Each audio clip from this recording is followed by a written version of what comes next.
the Winnti group has developed an interesting and elegant backdoor into Microsoft SQL databases.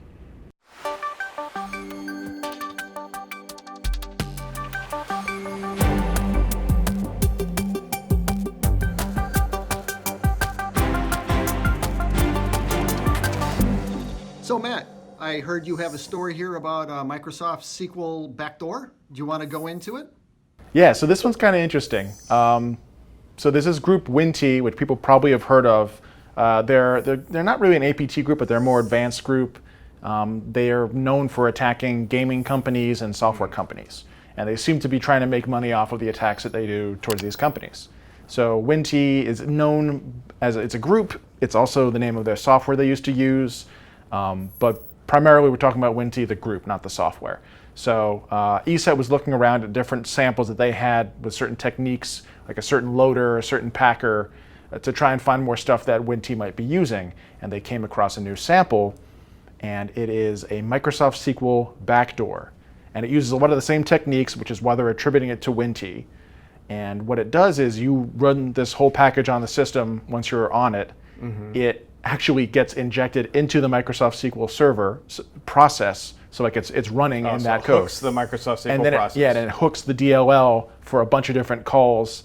And the most important one is the one for validating whether or not someone has the right password. Oh. And what they do is they'll say, if you're, usually the calls would go like, check the password. If they're not the right password, boot them back out. Now it's check the password. Also, if you use the magic password, you get it anyway. Interesting. So now there's this secret password that only certain people know about. When the password gets used, it also turns off logging. So any connections from that attacker IP address are no longer logged. So they're in the system and they can tamper with the database however they want to.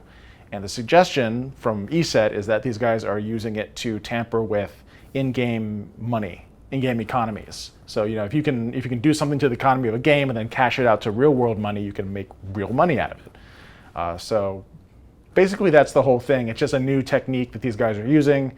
It's very interesting, in my opinion, because I haven't heard too much about people going to these lengths of writing their own, Right, a backdoor inside a legitimate server process. So the thing that this kind of reminds me of is back in the day, and I don't remember what the group was, but the Cisco Sinful Knock, they had kind of a little port knocking that worked at a very low level, in the Cisco iOS firmware to get into the device.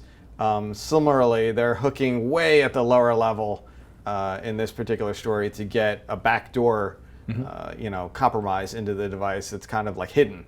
Unlike the types of things we've talked about on the show where you have a web shell or something, that's not nearly as involved or deep into the system as this would be. Right, so if a less skilled attacker wanted to do this, they would get onto the server somehow and they would steal a credential to get into the database or something like that. Right. And have some other methods of persistence. And this runs entirely, you run your program, it jumps into the main thread for the server, and that's it. I mean, you can get rid of your files at that point because you're already in the server process, you've already got your backdoor resident there, and as long as the server doesn't get rebooted, you're there till forever, I guess. Right. Yeah.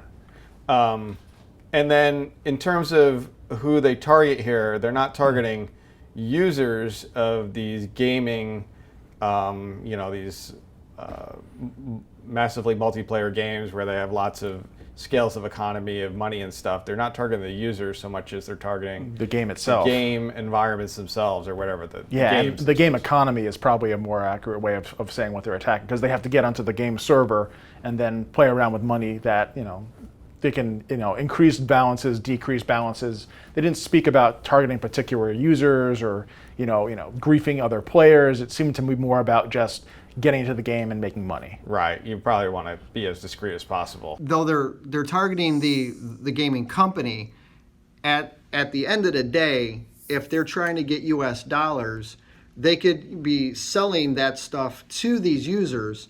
And in all honesty, it's to that user, it's a legitimate transaction. Whatever they're purchasing is probably going to remain on that game.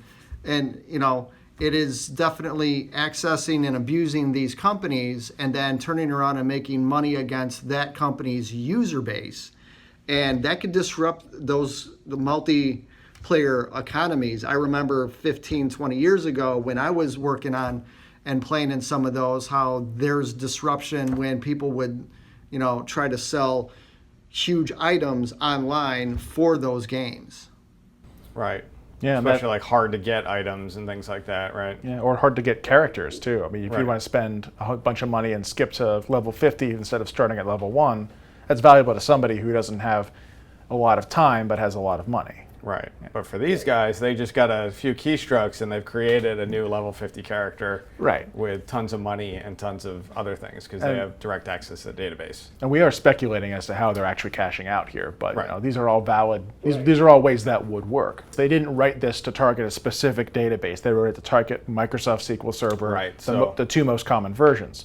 So if this gets onto a system that's running Microsoft SQL Server and they add this magic password and they've got connections that aren't being logged, the attacker could spend as long as they want figuring out how to monetize the data they've got access to. They could use it against whoever they felt was worth doing it to. Right.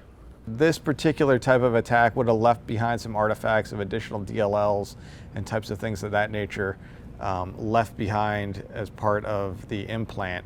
So I would recommend that people have some sort of checking that looks to see if any new changes have been made from a source code perspective deployed onto that running server on a regular basis. And that would be a good indicator that it's been compromised in some way. I think it's more of something that the developers and the admins of online services have to be aware of, that this is a possibility. I don't think that people who are playing the games have to worry as much, though they should probably keep an eye on their in-game assets anyway. And if anything changes, they can alert the abusive department at the game company.